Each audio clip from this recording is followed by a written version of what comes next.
अब हम periodic functions की डिफरेंट प्रॉपर्टीज पढ़ेंगे।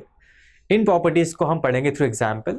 यहाँ हमारे पास चार फंक्शंस हैं, cos of x plus 3, cos of x minus 4, 2 sin x and sin 2x।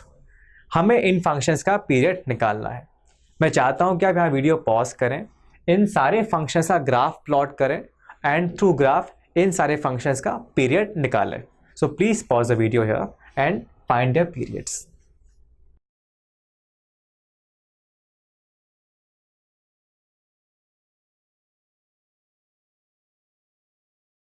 पहला फंक्शन है y cos two cos of x plus 3। हमने इस फंक्शन ग्राफ प्लॉट किया यूजिंग ट्रांसफॉर्मेशन ऑफ कर्व, जो कि ऐसा आया है। अब इस ग्राफ में आप ध्यान से देख सकते हैं कि जो पीरियड था कॉस का वो 2 पाई था, लेकिन यहाँ पर जो पीरियड है वो चेंज नहीं हुआ है, क्योंकि जो पैटर्न है, जो लेंथ ऑफ इंटरवल है जिसमें पैटर्न अपना रिपीट करने वाला है, ये भी 2 पाई है। सो इस फंक्शन का जो पीरियड होगा वो भी 2 पाई होगा।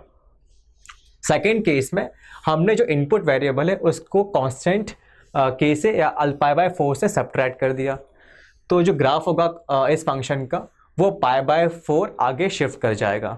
बट जो लेंथ ऑफ इंटरवल है जिसमें ग्राफ अपने आप को रिपीट कर रहा है वो अगेन अब 2 पाई ही रहने वाला है। सो इस फंक्शन का जो पीरियड होगा वो सिंपली 2 पाई रहेगा।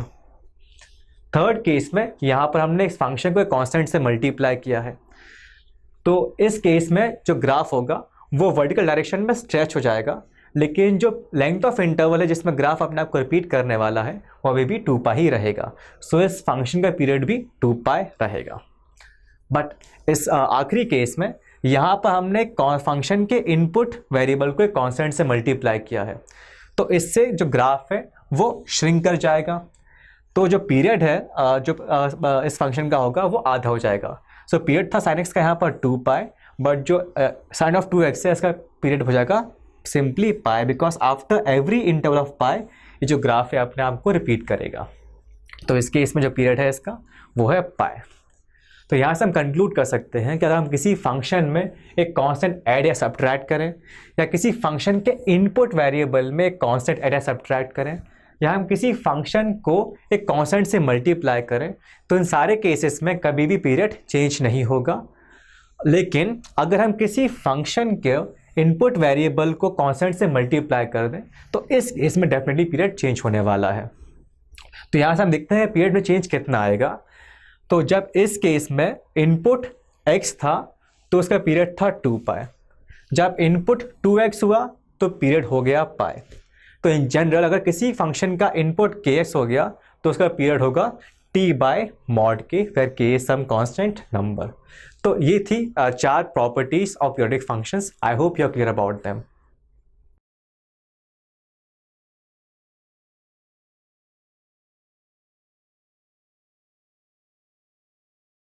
तो अभी हमने देखा कि अगर कोई function F of X periodic है तो इन चार डिफरेंट केसेस में पीरियड क्या होगा।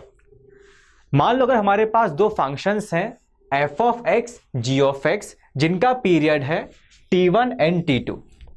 अगर इनका हम कॉम्बिनेशन करें a F of X plus B G of X, तो इस कॉम्बिनेशन का पीरियड क्या होगा अगर हमें पता करना हो तो हम कैसे पता करेंगे।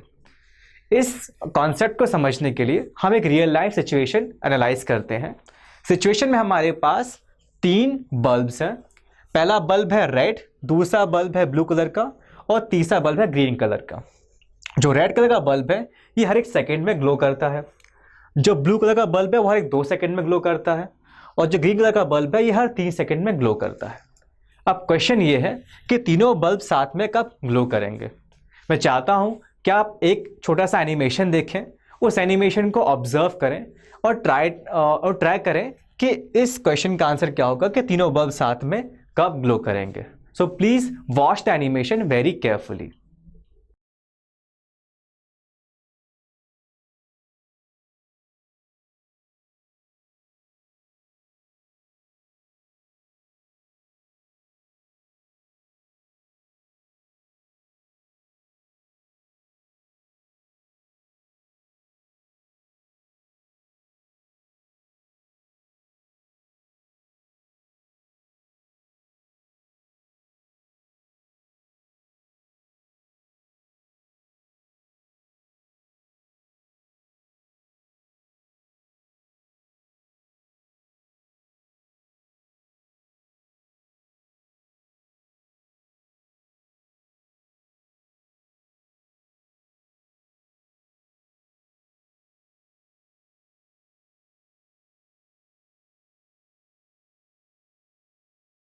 अभी आपने एनिमेशन में देखा कि रेड बल्ब हर 1 सेकेंड में ग्लो कर रहा है, ब्लू बल्ब हर 2 सेकेंड्स में ग्लो कर रहा है and green bulb her 3 seconds में ग्लो कर रहा है, और तीनों बल्ब साथ में 6 सेकेंड्स पे ग्लो करते हैं।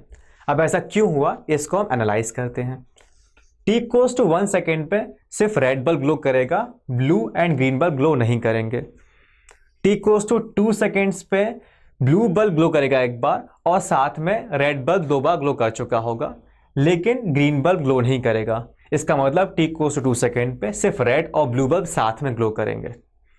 t इक्वल्स टू 3 सेकेंड पे रेड एंड ग्रीन बल्ब साथ में ग्लो करेंगे, क्योंकि t इक्वल्स टू 3 सेकेंड पे ग्रीन बल्ब एक बार ग्लो कर चुका है और रेड बल्ब 3 बार ग्लो कर चुका है, लेकिन जो ब्लू बल्ब है वो 2 सेकेंड्स पे ग्लो करेगा एंड जो बाद में जो नेक्स्ट सेकेंड आएगा उसमें ये बंद हो जाएगा।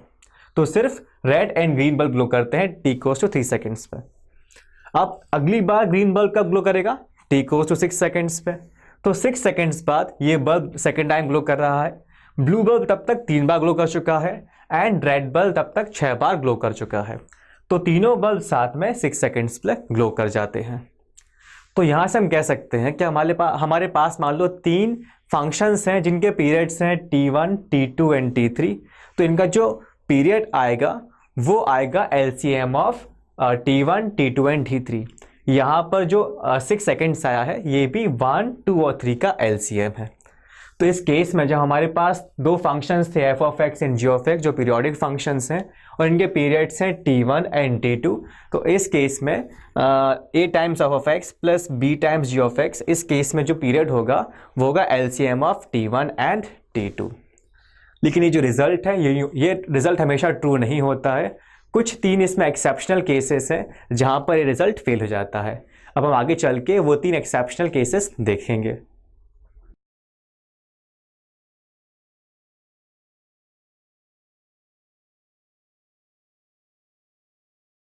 पहला एक्सेप्शनल केस है mod sine x plus mod cos x. इस एंटायर फंक्शन का पीरियड आना चाहिए था पाई यूजिंग दिस रिजल्ट, क्योंकि period of mod sine x होता है pi and period of mod cos x होता है पाई, बट एक्चुअल पीरियड आता है इस केस में पाई बाई 2। ऐसा क्यों? क्योंकि अगर आप इस एंटायर फंक्शन में x को x प्लस पाई बाई 2 से रिप्लेस करें, so this becomes mod of cos x and this becomes mod of sin x, which is again the same function। तो यहाँ से जब least value of t है वो है pi by 2, hence pi by 2 is the period of this combination। Same reason यहाँ पर भी एप्लीकेबल है। यहाँ पर अगर आप x को x प्लस पाई बाई 2 से रिप्लेस कर दें तो आपको मिलेगा मॉड ऑफ कॉट एक्स, और यहाँ पर आपको मिलेगा मॉड ऑफ टेन एक्स। तो यहाँ से पता चलता है कि जो पीरियड होगा इस फंक्शन का वो होगा पाई बाई 2। थर्ड केस में भी सेम रीजन वैलिड है। यहाँ पर अगर आप x को x प्लस पाई बाई 2 से रिप्लेस कर दें तो ये cos h पावर 4x हो जाएगा and this becomes sin h power 4x which is again the same function. तो यहाँ से पता चलता है कि जो पीरियड होगा वो है पाई बाई 2। तो इन केसेस में जहाँ पर मॉड और मॉड का कॉम्बिनेशन है, mod sin x plus mod cos x, mod tan x plus mod cot x and even powers of sin x and cos x, in cases में जो पीरियड है वो पाई बाई 2 रहेगा। अगर यहाँ पर पावर 6 होता तो भी पीरियड इसका पाई बाई 2 होता। अगर यहाँ पर पावर 8 होता तो भी पीरियड पाई बाई 2 होता एंड सो ऑन। तो even powers of cos x and sin x में पीरियड पाई बाई 2 रहने वाला है, except in case of 2 because sin square x and cos square x मिलके हमें 1 देता है। So these are the exceptional cases of this result.